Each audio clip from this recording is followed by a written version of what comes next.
Sous le soleil brûlant du Sahel, les champs de coton du Burkina Faso brillent comme une mer immobile. Chaque saison, des centaines de milliers de tonnes partent à l'état brut, alors que les métiers à tisser nationaux dorment. Pourquoi Ibrahim Traoré accepterait-il qu'une nation si riche en coton porte des vêtements venus d'ailleurs? Son mot d'ordre est clair: transformer l'or blanc en indépendance, pas en dépendance. Si le or blanc quitte encore le pays brut, la richesse s'enfuit avec lui, laissant des emplois manqués et des savoir-faire endormis. Le bénéfice attendu est simple: plus de valeur créée chez nous, plus de dignité partagée. Prêts à mesurer la différence? Sous la doctrine d'industrialisation souveraine d'Ibrahim Traoré, le Burkina Faso promet de transformer ce qu'il sème, de produire ce qu'il consomme et de tisser ce qu'il porte. Réactiver les usines en sommeil, privilégier les textiles locaux dans les marchés publics et protéger les jeunes filatures sans fermer la porte aux alliés. Telle est la méthode. Chaque mètre de tissu produit au pays signifie salaire, compétences et fierté retrouvée. Les risques existent: coût de l'énergie, formation, financement. Mais le choix inverse serait pire: continuer à exporter la valeur et importer notre avenir. La promesse de Traoré n'est pas une illusion, c'est un cap. Tisser l'économie burkinabé comme on tisse un tissu fort et durable, fil par fil, contrat par contrat. La révélation a éclaté comme une évidence: 700 000 tonnes de coton par an, et pourtant, moins de 10% transformés sur place. En 2 phrases, tout le paradoxe du Burkina Faso se résume: l'abondance sans maîtrise, la richesse sans industrie. Sous le commandement d'Ibrahim Traoré, cette équation change. Il ne s'agit plus seulement de récolter, mais de créer. Pendant des décennies, le pays a vécu sous la loi des marchés extérieurs. Les négociants de Londres fixèrent les prix, les filatures d'Asie récoltèrent les marges. Les paysans, eux, restaient prisonniers d'une économie de survie, vendant le coton cru et rachetant des tissus à 10 fois le prix. Les institutions financières parlaient de spécialisation, les économistes de efficience. Mais sur le terrain, les villages voyèrent partir leurs récoltes et leurs espoirs. C'est dans ce vide que le capitaine Ibrahim Traoré a placé son projet de rupture: faire du coton un levier d'indépendance, pas un symbole de dépendance. Son plan met la fibre au cœur de la souveraineté. Chaque maillon doit être local, de la graine à la chemise. Les anciennes usines, comme Sofacob à Pabré, rouvrent. Les nouvelles, telles qu'Irotex Burkina à Sourou, surgissent. Le but? Traiter plus de 2000 tonnes de coton par an, créer 4000 emplois directs et des milliers d'indirects. Mais au-delà des chiffres, un changement de mentalité s'opère. Pour la première fois, les producteurs voient dans leur balle blanche rester au pays. Les familles comprennent que l'effort agricole se prolonge dans les ateliers. Les enfants portent des uniformes tissés avec le coton de leur propre village. Cette image, simple mais puissante, est une véritable révélation. Le Burkina Faso peut tisser son avenir, non plus en vendant du coton brut, mais en tissant la fierté d'un peuple debout, fidèle à la vision d'Ibrahim Traoré. À Pabré, l'air sent à nouveau le coton chaud. Dans l'usine Sofacob, des ouvrières reprennent place aux machines qu'elles croyaient perdues. Ici, chaque fil raconte notre retour, confie Awa, 32 ans, ancienne commerçante devenue fileuse. Son geste, répété des centaines de fois par jour, n'est pas seulement mécanique. Il symbolise une révolution silencieuse. Sous l'impulsion d'Ibrahim Traoré, la relance industrielle prend un visage humain. Des femmes, des jeunes, des ingénieurs rentrés de l'étranger, tous participent à cette renaissance. À Sourou, l'usine Irotex Burkina bourdonne déjà. Les métiers à tisser tournent jour et nuit, produisant les premiers rouleaux de tissu destinés aux uniformes scolaires, aux blouses médicales et aux vêtements de travail. Ce ne sont pas des chiffres abstraits, ce sont des salaires, des repas, des avenirs. Les coopératives agricoles suivent le mouvement. Les cultivateurs savent désormais que leur récolte ne s'arrêtera plus au port de Bobo-Dioulasso. Leur coton sera filé, teint, cousu ici même. Cette certitude change tout. La fierté remplace la résignation, et le travail prend une dimension collective. Pour Ibrahim Traoré, ces ouvriers sont plus que des employés. Ce sont les soldats d'une indépendance économique nouvelle. Ils ne parlent pas d'usine, mais de bastion. Chaque machine qui redémarre, dit-il, est une victoire sur la dépendance. Et dans les visages souriants des ouvrières de Pabré, on lit déjà le sens profond de cette bataille. retrouver la maîtrise de son destin, fil par fil. Tout a commencé par une phrase d'Ibrahim Traoré, prononcée à Bobo Dioulasso. « Nous produisons le coton, mais d'autres fabriquent nos vêtements. Cela doit cesser. » Ce fut le déclenchement d'une série d'actions rapides qui a transformé le paysage économique du Burkina Faso. Le gouvernement a d'abord rouvert les usines dormantes, Sofacob à Pabré, Faso Coton à Koudougou et les petites filatures de Banfora. Des équipes mixtes, formées d'ingénieurs, de techniciens et de femmes du secteur informel, ont été dépêchées sur les sites. Les machines ont été réparées, les chaînes de montage réalignées, les premières bobines de fil sont sorties en quelques semaines. Ce mouvement, soutenu par un financement de 106 millions d'euros obtenu auprès de la International Islamic Trade Finance Corporation, a marqué la fin d'une longue hibernation industrielle. À Sourou, l'usine Hirotex Burkina est devenue le symbole de cette ascension. Capable de traiter plus de 2000 tonnes de coton par an, elle emploie plus de 4000 personnes, dont une majorité de jeunes femmes. Les rouleaux de tissu sortent par centaines, destinés aux écoles, aux hôpitaux et bientôt à l'exportation vers les pays voisins. Dans les rues de Ouagadougou, les uniformes fabriqués localement sont devenus un motif de fierté. Les slogans du capitaine Ibrahim Traoré s'y affichent « Notre coton, notre industrie, notre souveraineté ». Mais ce succès n'a pas été sans résistance. Les importateurs étrangers, voyant leur part de marché se réduire, ont dénoncé le protectionnisme burkinabé. Des éditoriaux à Paris et Bruxelles ont critiqué les nouvelles taxes sur les fils étrangers. Traoré, imperturbable, a répondu devant une foule « Nous ne fermons pas nos portes, nous bâtissons notre maison ». Le message a traversé le continent. Au Mali et au Tchad, des dirigeants ont salué cette audace, tandis qu'au Niger, des syndicats agricoles réclamaient un modèle similaire. Dans ce tourbillon d'événements, le Burkina Faso a cessé d'être spectateur. Le pays est devenu acteur, un laboratoire vivant d'émancipation économique. Chaque fil tissé sur son sol est un acte politique. Chaque vêtement produit est une déclaration d'indépendance. Le coton n'est plus seulement une matière première. Il est devenu la matière du renouveau national. Les mots peuvent inspirer, mais les chiffres, eux, prouvent. Sous la direction d'Ibrahim Traoré, la transformation industrielle du coton burkinabé s'exprime désormais en données mesurables. Avant 2023, à peine 9% du coton brut était transformé localement.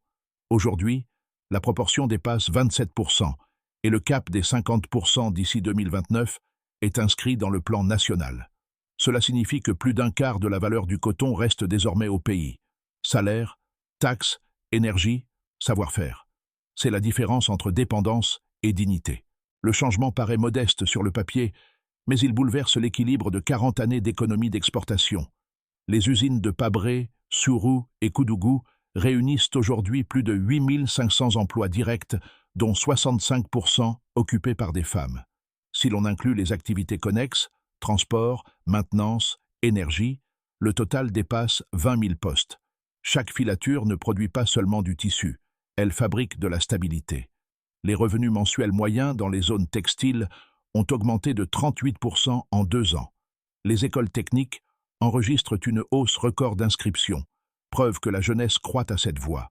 Le coton transformé localement rapporte à l'État 70 milliards de francs CFA supplémentaires par an grâce aux taxes, exportations régionales et commandes publiques. Les importations de tissus étrangers ont chuté de 45%, libérant plus de 120 millions d'euros de devises. Les coûts énergétiques, longtemps un frein, sont désormais compensés par des subventions ciblées sur les usines stratégiques.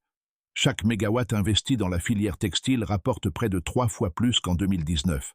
Ce rendement énergétique est l'un des meilleurs de la région ouest africaine. Les familles d'agriculteurs, autrefois prisonnières du cycle des récoltes, profitent désormais d'un marché intérieur qui valorise leur coton au double du prix international. Le faso d'Anfani, tissu national, n'est plus un simple vêtement traditionnel.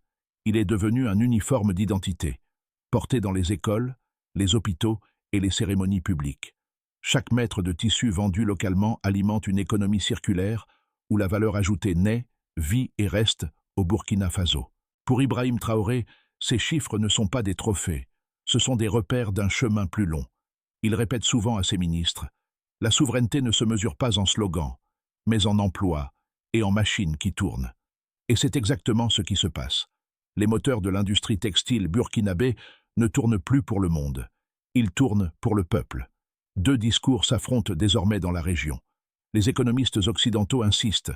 Ouvrir les frontières attirerait les capitaux, et l'Afrique profiterait de la technologie et de la demande mondiale. Ils citent des modèles asiatiques où l'investissement étranger aurait tiré le développement. Mais cette logique oublie une donnée essentielle. Le pouvoir de décision reste à l'extérieur. Les bénéfices partent, les emplois précaires restent. C'est la mondialisation vue depuis le quai d'embarquement. Sous Traoré, le Burkina Faso parie sur une intégration interne avant l'ouverture externe. Le principe est clair. D'abord produire, ensuite exporter. L'État soutient les filatures locales, forme les techniciens et oriente la commande publique vers les tissus nationaux. Les accords régionaux avec le Mali, le Bénin et le Tchad créent un marché commun du coton transformé. Les entreprises étrangères peuvent y participer, mais selon les règles burkinabais. C'est la coopération sans soumission. Les premiers résultats donnent raison à cette stratégie. Les exportations de textiles finis vers la CEDEAO ont progressé de 31% en un an, tandis que la dépendance aux importations chinoises a reculé de 22%. Ces chiffres, modestes mais constants, prouvent que la voie souveraine fonctionne. Ibrahim Traoré ne ferme pas le monde. Il le redéfinit depuis Ouagadougou. Et dans cette confrontation d'idées, le fil du coton devient le fil du débat. Qui contrôle la transformation contrôle le futur. Nous ne copions personne. Nous tissons notre propre voie. Cette phrase, lancée par Ibrahim Traoré lors de la réouverture d'Irotex Burkina, résume la moitié du chemin parcouru et l'autre moitié à inventer. Depuis ce jour, la dynamique a changé de nature. Les dirigeants africains ne regardent plus Ouagadougou comme un suiveur, mais comme un laboratoire de souveraineté économique. Les visites diplomatiques se multiplient, les partenariats techniques se concrétisent. L'Algérie forme des ingénieurs burkinabés, la Turquie fournit des machines, et la Chine accueille les premiers stagiaires des écoles textiles. Mais le véritable tournant est mental. Les burkinabés ne se définissent plus par ce qu'ils exportent, mais par ce qu'ils transforment. Le coton n'est plus un symbole d'attente, il devient un symbole d'action. Et sous la lumière douce du Sahel, les usines en marche racontent mieux qu'un discours. Le pays a trouvé son rythme, sa voix et sa vision. Les effets du projet d'Ibrahim Traoré se font désormais sentir dans chaque strate de la société. Derrière les chiffres et les discours, une transformation silencieuse réécrit la vie quotidienne. Pour plus de 2 millions de petits producteurs, la souveraineté industrielle n'est plus un concept, mais une promesse tenue. Le coton vendu localement se négocie à un prix supérieur de 42% à la moyenne mondiale. Les coopératives agricoles, soutenues par Sofitex et les programmes publics, ont investi dans des semences plus résistantes et dans des unités de tri mécanisées. Les familles rurales voient enfin la boucle se fermer. Le coton qu'elles récoltent devient tissu, puis uniforme, dans la même région. Les usines de Pabré, Sourou et Koudougou tournent à plein régime. Leur production combinée dépasse 25 000 mètres de tissu par jour. Des sous-traitants burkinabés se spécialisent dans la teinture, la couture et la maintenance. Le tissu local, autrefois dédaigné, s'impose dans la commande publique. Chaque marché national alimente désormais un emploi national. Preuve concrète que la doctrine d'Ibrahim Traoré a pénétré la structure économique. Les femmes représentent 65% de la main-d'œuvre textile, et leurs revenus moyens ont doublé depuis 2023. Les enfants portent fièrement des uniformes faits du coton de leur village. Dans les marchés de Ouagadougou, on entend cette phrase simple « Nous portons enfin ce que nous produisons ». Le tissu Faso d'Anfani, autrefois réservé aux cérémonies, est devenu un habit du quotidien, symbole de dignité retrouvée. Grâce aux accords de la CEDEAO, le Burkina Faso exporte vers le Mali, le Niger et le Bénin.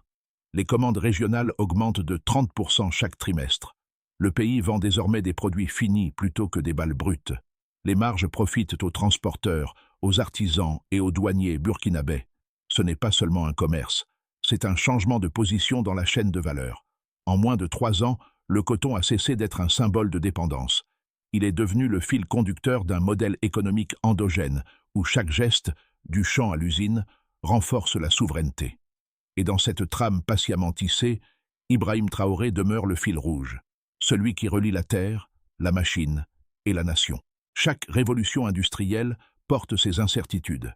Sous la conduite d'Ibrahim Traoré, le Burkina Faso avance avec lucidité. Il connaît ses forces, mesure ses fragilités et prépare l'avenir.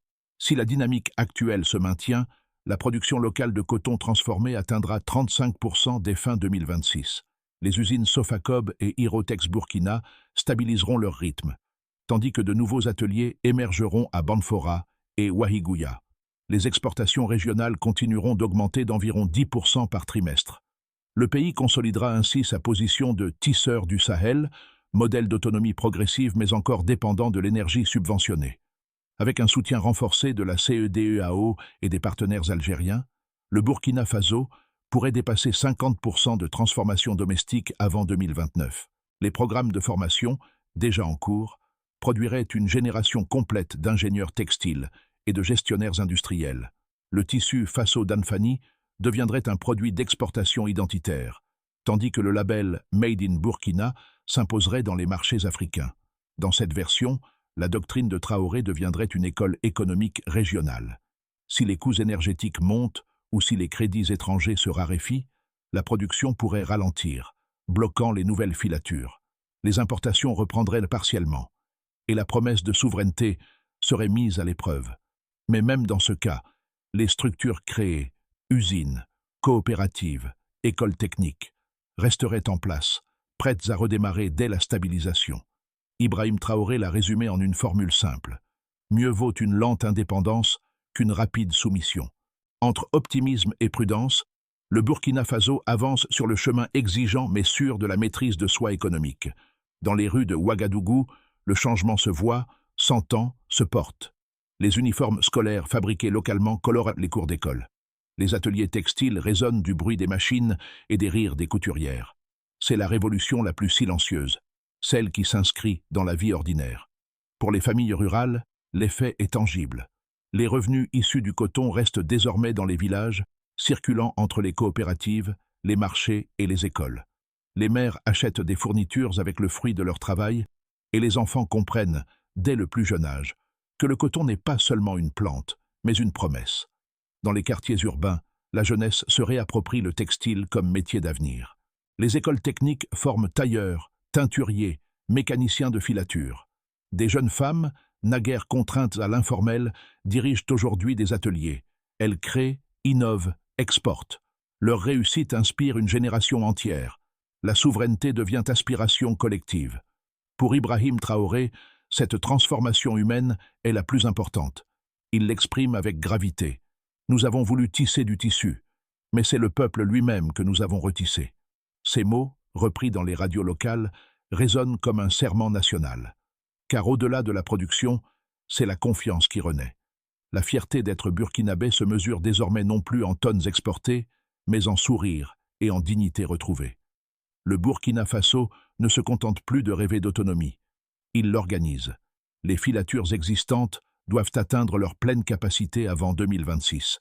Des audits techniques identifièrent les besoins en énergie, en maintenance et en personnel. L'objectif, 0 machine à l'arrêt dans les zones textiles prioritaires. 5 nouveaux instituts de formation textile ouvriront leurs portes à Ouagadougou, Bobo-Dioulasso et Banfora. Ils accueilleront 2500 étudiants par an, dont 60% de femmes. Ces écoles produiront les techniciens et ingénieurs nécessaires à l'expansion du secteur. Un fonds national d'industrialisation, doté de 25 milliards de francs CFA, offrira des crédits à taux réduits pour les petites usines et les coopératives rurales. Le but, que le coton filé localement devienne compétitif face aux importations asiatiques. Les accords avec le Mali, le Niger et le Bénin prévoient des zones de commerce textile exemptes de droits. Les flux de coton transformé pourront circuler librement, faisant du Sahel une zone de production intégrée. Chaque semestre, un rapport public présentera le taux de transformation, les emplois créés et les gains fiscaux. Pour Ibrahim Traoré, ces chiffres ne sont pas un rituel bureaucratique, mais un thermomètre de l'indépendance. Produire, former, financer, partager, c'est cela, la vraie liberté, déclare-t-il. Dans le vacarme doux des filatures, un motif revient, le Faso Danfani. Ce tissu traditionnel, longtemps cantonné aux cérémonies, redevient l'emblème d'un pays qui se redécouvre. On le voit sur les marchés, dans les écoles, au bureau du gouvernement. Chaque motif raconte une histoire, celle d'un peuple qui tisse à nouveau son destin. À Pabré, Awa, la fileuse, contemple un rouleau fraîchement teinté. Elle murmure « Avant, je vendais du coton. Aujourd'hui, je fabrique du futur. Ces mots, simples mais justes, résument l'esprit de cette renaissance. Sous la vision d'Ibrahim Traoré, le coton n'est plus une matière première, mais une matière d'âme. Chaque fibre relie la terre, la machine et l'espoir. Le symbole a changé de fonction. Il ne décore plus, il fédère. Là où autrefois on voyait la pauvreté, on voit désormais la fierté. Et dans les plis du Faso d'Anfani, on lit le récit collectif d'une victoire discrète mais décisive, celle d'un peuple qui a repris le fil de son histoire. Le soir tombe sur Ouagadougou. Dans la lumière dorée des ateliers, les métiers à tisser continuent de tourner, comme si le pays refusait de s'arrêter. Chaque fil qui glisse entre les doigts des ouvrières est une réponse silencieuse aux doutes du monde. Ibrahim Traoré observe cette scène avec la même conviction qu'au premier jour. Pour lui, le coton n'est qu'un commencement. L'enjeu, désormais, dépasse le Burkina Faso. C'est celui d'un continent qui choisit de transformer sa richesse au lieu de l'exporter. Un continent qui dit « Nous ne sommes plus la matière première des autres, nous sommes la matière de notre avenir ». Alors, la question demeure, ouverte, vibrante, collective.